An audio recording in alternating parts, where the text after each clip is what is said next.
Bonjour et bienvenue dans l'épisode 8 d'Héritage, un podcast sans filtre qui raconte l'histoire de Satine et les 20 ans de ma vie. Donc comme je dis toujours dans les précédents chapitres, ce podcast sera lu parce que je n'ai pas voulu apprendre les textes par cœur, c'était trop long.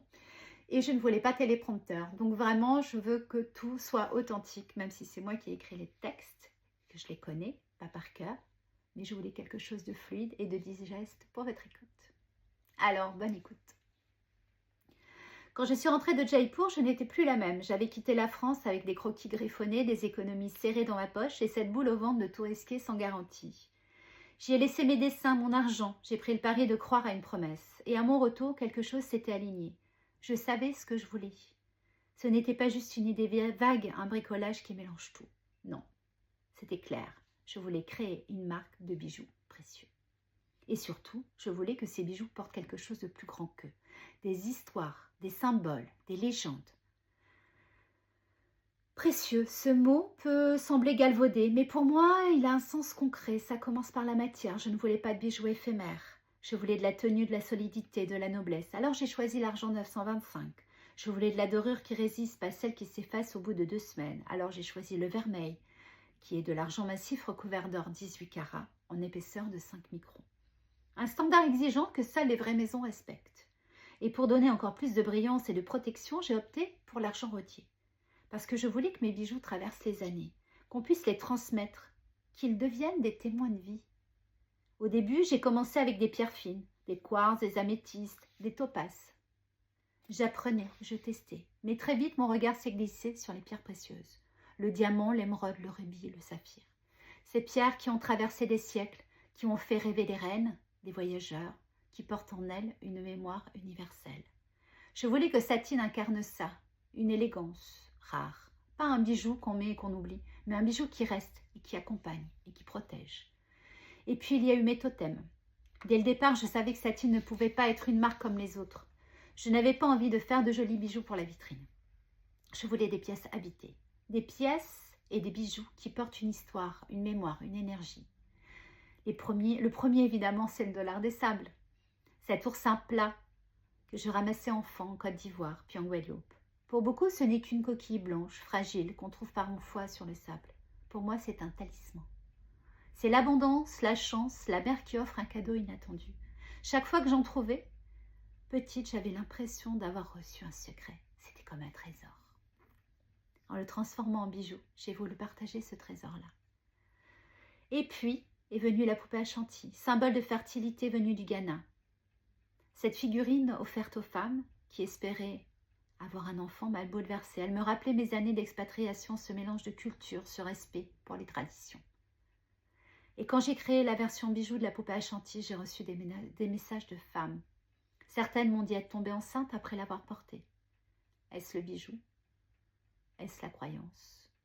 Je n'ai pas la réponse. Mais je sais que c'est pour elle, cette poupée avait porté quelque chose. Et ça, c'était immense.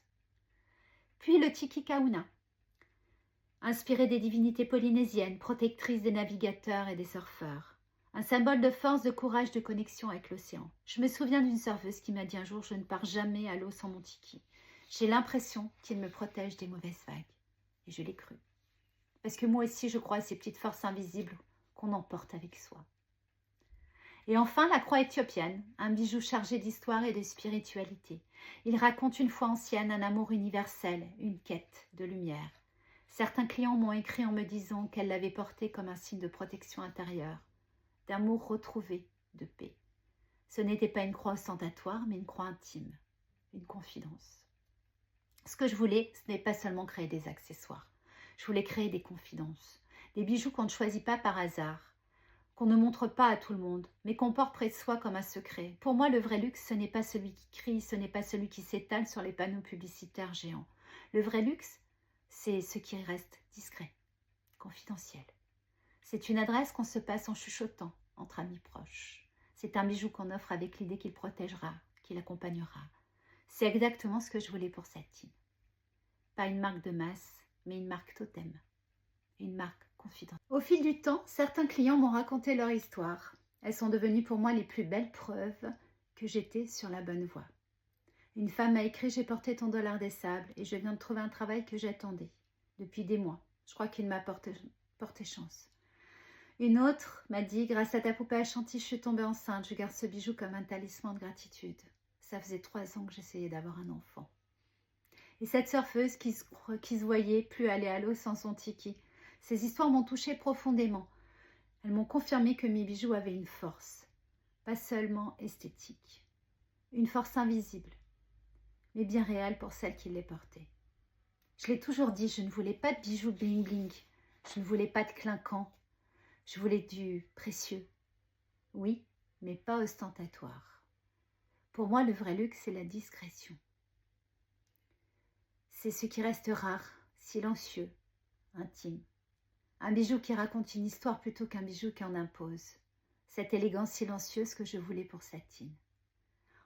À ce moment-là, après Jaipur, après mes choix de matériaux et de totems, j'ai eu une évidence. Satine ne serait pas une énième marque de bijoux. Satine serait une marque habitée. Dans le bon sens du terme, hein, on est d'accord. Une marque qui porte des totems, des confidences, des légendes. Une marque qui ne vend pas seulement un objet, mais une émotion. Une énergie, un héritage. Et ça, personne ne pourra me l'enlever.